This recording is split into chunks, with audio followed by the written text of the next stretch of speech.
ओम नमो ज्ञानेश्वरा. ओम नमो ज्ञानेश्वरा. करुणा करा या दयाळा, तुमचा अनुग्रह लादलन पवन झालो चराचरी. मी तो कळाकुसरी काही जनेनो, बोलतो वचने अति भाविका. एका जनार्दनी तुमचा दास, त्याची आस पुरवावी, त्याची आस पुरवावी. ज्ञानियांचा राजा गुरु महाराव, मनती ज्ञानदेव तुम्हाईशे.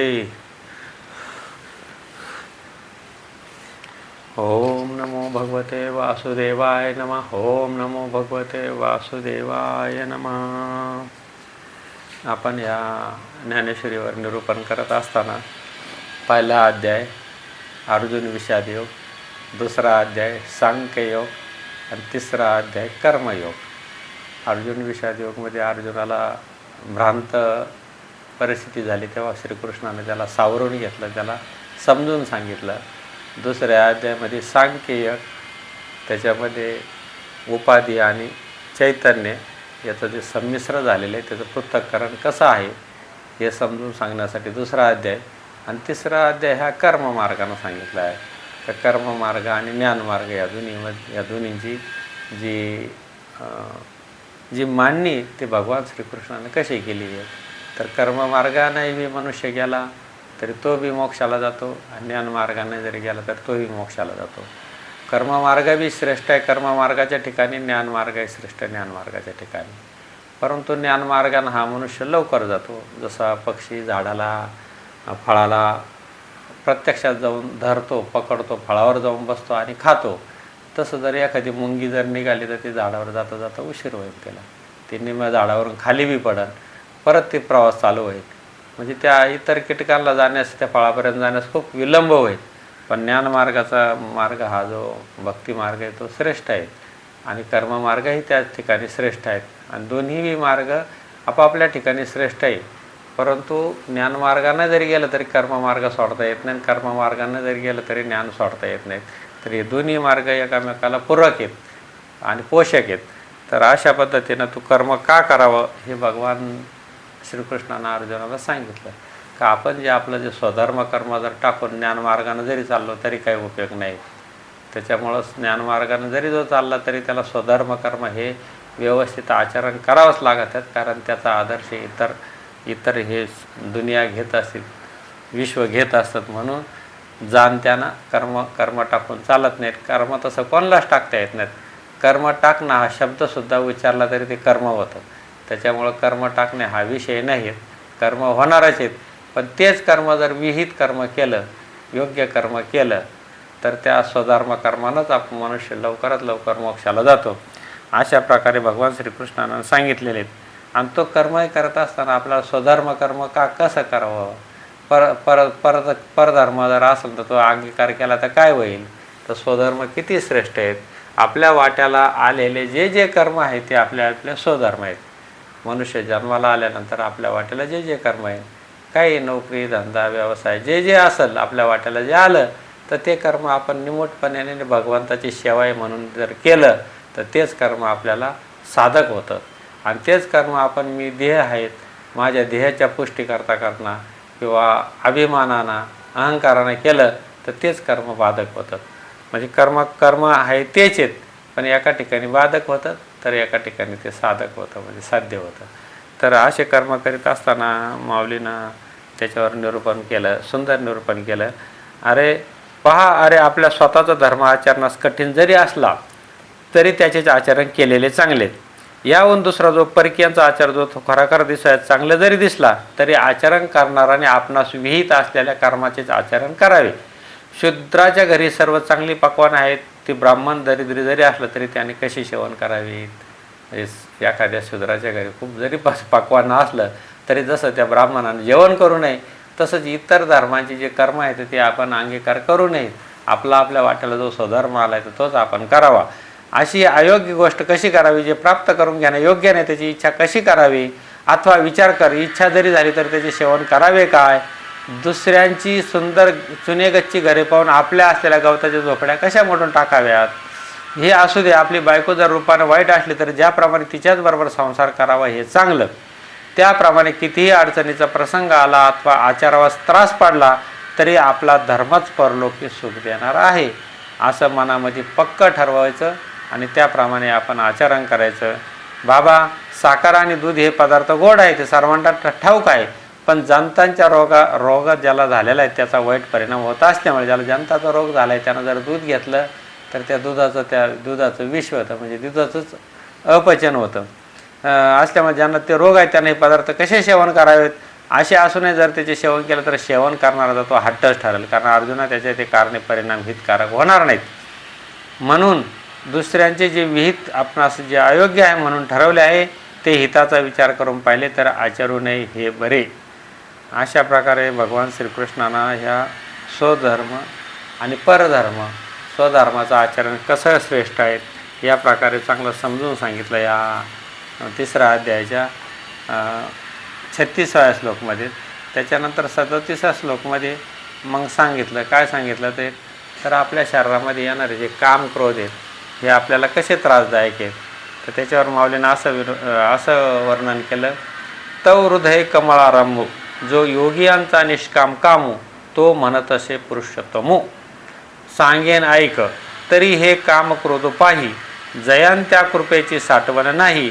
हे कृतातांच्या ठाई मानिजती हे ज्ञाननिधीचे भुजंग. कामक्रोध विषयदरीचे वाघ भजन मार्गीचे मांग. मारक जे दे दुर्गीचे धोंड इंद्रियाग्रामीचे कोंड यांचे व्यामोह बंड जगावरी. आता हे रजगुण तमगुण सत्वगुण आहे, असे या गुणामुळं माणसाच्या मनामध्ये जे काम क्रोध लोक निर्माण होतात. तर ते कसं आहे, काम पूर्ण झाला नाही तर क्रोध निर्माण होतो, आणि काम मनासारखा जर झाला तर लोभ निर्माण होतो. म्हणजे कामापासून लोभ आणि क्रोध हे 2 पुत्र निर्माण होतात. हे दोन्ही बी अधोगतीला नेणार आहेत. तर भगवान श्रीकृष्ण त्याबद्दल काय म्हणले बघा.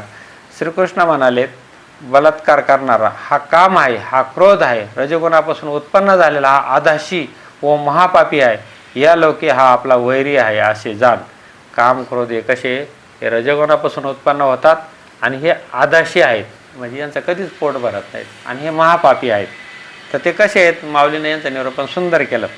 तेव्हा हृदयरूपी कमलामध्ये विश्रांती घेणारा राहणारा व निरीच्छ झालेल्या योगी ज्याची इच्छा करतात असा जो श्रीकृष्ण तो अर्जुनाला म्हणाला, ऐक तर बाबा, बलात्कार करणारे हे काम क्रोध आहेत असे समज.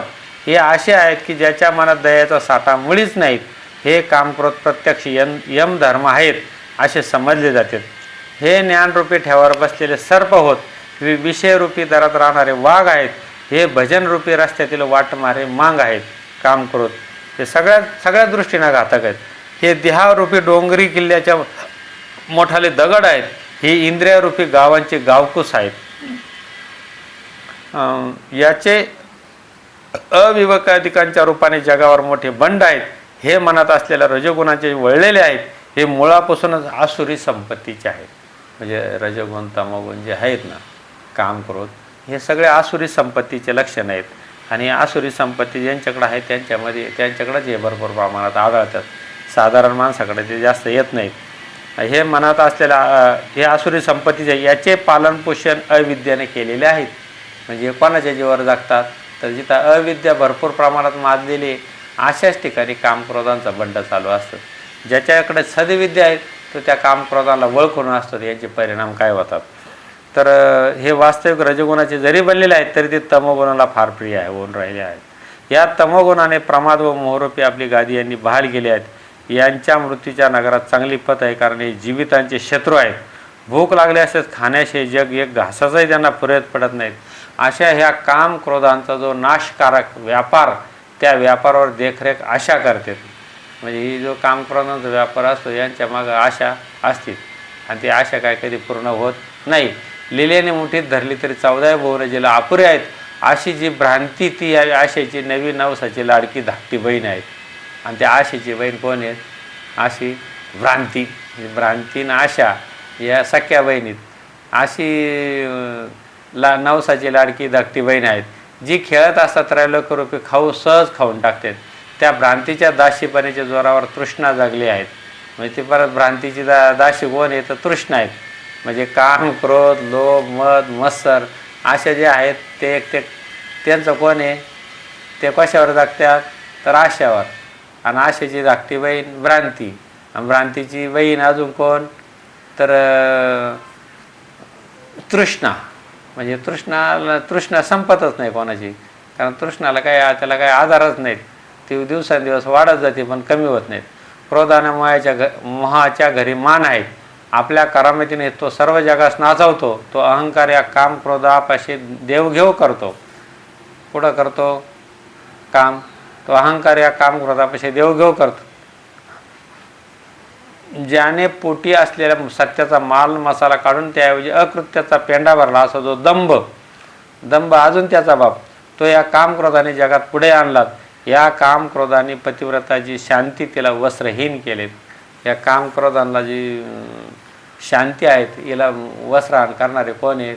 काम, क्रोध, लोभ, आशा, तृष्णा, ह्या ज्या भ्रांती, या सर्व कोण आहेत? त्या कामक्रोधाने त्या शांतीला भ्रष्ट करणाऱ्या, या पतिव्रता नावाच्या शांतीला भ्रष्ट करणाऱ्या आहेत, या चांडाळली आहेत. तर ह्या अशा जे 5-6 जण आहेत तर त्या कोणाला त्रास देतात? ते शांतीला त्रास देतात. म्हणून शांतीनं त्यांच्यापासून सावध राहायचं. शांती तिला वस्त्रहीन केले व मग त्या वस्त्रालंकाने मायारूपी मांगीन सजवली. मग अशा सजवलेल्या मायेकडून साधूंचे समुदाय व कामक्रोधाने भ्रष्ट करवलेत. यांनी विचारांचा आश्रय नाहीसा केला, वैराग्याची कातडी काढली व निग्रहाची जिवंतपणीत मान मुरगळून टाकली. यांनी संतोषरूपी वन तोडून टाकले व धैर्यरूपी किल्ले पाडलेत. आनंदरूपी लहान रोपटे उपटून टाकले. यांनी बोधरूपी रोपे उपटले आणि सुखाची भाषा पुसून टाकली. यांनी हृदयात त्रिविध तापाचे निखारे पसरलेत. हे शरीरावरच उत्पन्न झाले आहेत व अंतःकरणात सारखे चिकटून राहिले आहेत, परंतु धुंडळले तरी ब्रह्मादी देवांना हाती लागत नाहीत. हे कामक्रोध जीवात्म्याजवळ असतात व वृत्ती ज्ञानाच्या पंक्तीला राहतात. म्हणून हे हल्ला करावेस उसळले म्हणजे आटोपत नाहीत. हे पाण्या वाचून बडावतात, अग्नी वाचून जाळतात आणि प्राण्यांना गुपचूप घेरतात. हे शस्त्रा वाचून ठार करतात, दोरा वाचून बांधतात आणि ज्ञानाने तर प्रतिज्ञापूर्वक ठार करतात. हे चिखला वाचून रोवतात व जाळ्या वाचून अडवकावतात. हे पार आत असल्यामुळे कोणाला आटोक्यात आणता येत नाहीत. कामक्रोध हे खूप आतमध्ये आहेत.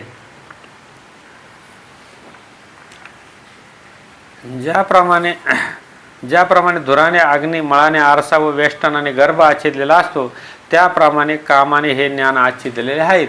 जसे चंदनाच्या मुळीला साप वेडे घालून बसतात किंवा पोटात असणाऱ्या गर्भाला वेष्टनाची गवसणी असते, अथवा प्रकाशावाचून सूर्य, धुरा वाचून अग्नी किंवा मळाशिवाय आरसा कधीच नसतो, तसे या कामक्रोधाशिवाय एकटे असलेले ज्ञान आमच्या नजरेला आले नाही.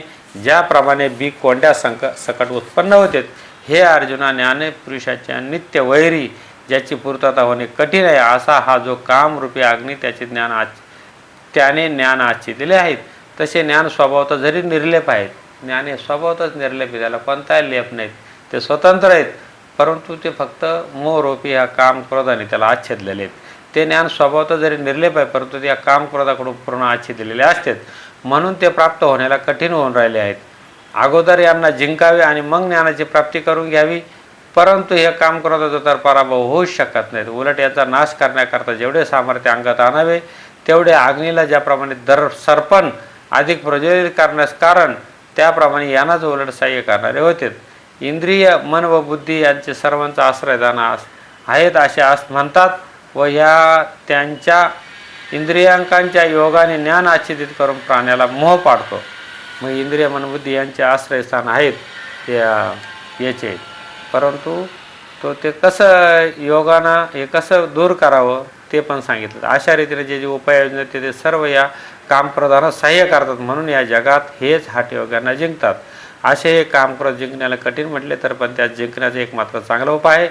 तो जर तुझ्याकडून होईल तर पहा, तुला सांगतो.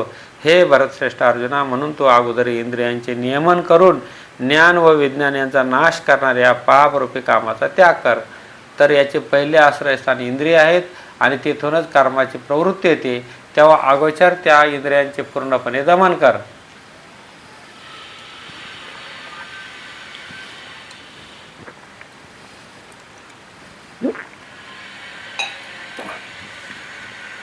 इंद्रिय श्रेष्ठ आहेत असे मानतात. इंद्रियापेक्षा मन श्रेष्ठ आहेत, मनापेक्षा बुद्धी श्रेष्ठ आहेत. आणि बुद्धीपेक्षा तो काम श्रेष्ठ आहे. बघा आता हे कसं कसं श्रेष्ठ सांगितलं. इंद्रिय आपल्या सर्वांची इंद्रिय जे आहेत ते सगळ्यात श्रेष्ठ आहेत. ते इंद्रियापेक्षा मन श्रेष्ठ आहेत. मनापेक्षाही बुद्धी श्रेष्ठ आहेत आणि बुद्धीपेक्षाही काम श्रेष्ठ आहेत. या मग मनाचे धावणे थांबेल आणि बुद्धी मोकळी होईल. एवढे झाले म्हणजे या दुष्टांचा आश्रय नाहीसा होईल. तर याचे पहिले आश्रयस्थान इंद्रिय आहेत आणि ते तिथूनच कर्माची प्रवृत्ती होते. तेव्हा अगोदर त्या इंद्रियांचे पूर्णपणे दमन करावेत. अशा प्रकारे बुद्धीपेक्षा श्रेष्ठ असणारे जोरदार असल्या कामाला जाणून मनाने मनाचे नियम संयमन करून ज्याचे ठाणे जिंकण्यास कठीण अशा कामरूपी शत्रूला ठार कर. हे काम क्रोध अंतःकरणातून पार गेले की ते निसंशय नाहीसे झाले असं समज. ज्याप्रमाणे सूर्यकिरणाशिवाय मृगजळ राहत नाही तसे काम क्रोध जर निशेष गेले तर ब्रह्मप्राप्तिरूप स्वराज्य मिळाले असे समज. मग तो पुरुष आपणच आपला सुख उपभोगवतो. गुरु शिष्यांच्या संवादात येणाऱ्या विचाराने प्राप्त झालेली जीव परमात्म्याची जी एकता तिच्या ठिकाणी स्थिर होऊन तिथून ते कधी हलू नकोस. सर्व सिद्धांचा राजा, देवी लक्ष्मीचा पती व देवांचा देव जो श्रीकृष्ण तो असे म्हणाला. हे राजा धृतराष्ट्र ऐक असे संजय म्हणाला. आता पुन्हा तो श्रीकृष्ण आणखीन एक प्राचीन कथा सांगेल. त्यावेळी अर्जुन प्रश्न करेल. त्या प्रतिपादनेची योग्यता अथवा त्या प्रतिपादने स्पष्ट अनुभवास येणारे शांती रस या योगाने श्रोत्यास श्रवण सुखाची रेलचाल होईल. निवृत्तीनाथांचे शिष्य ज्ञानदेव म्हणतात, बुद्धीला चांगले जागे करून मग बाबांनो कृष्ण अर्जुनांचा संवाद ऐका. बुद्धीला संपूर्णपणे जागा करा आणि त्यानंतरच हा संवाद ऐका. म्हणजे ते आपल्या अंतःकरणात ठसन, तो आपल्या अंतर्यामीपर्यंत जाईल. अशा प्रकारे हा जो कर्मयोगाचा जो अध्याय होता, तिसरा अध्याय हा संपलेला आहे. तरी आपण आता इति श्रीमद्भगवद्गीता ब्रह्मविद्या योगशास्त्राय श्रीकृष्ण संवादे कर्मयोग नाम तृतीय अध्याय श्लोक 43 व्यास 270 सच्चिदानंदार्पणमस्तु शुभम भवतु. जय हरी.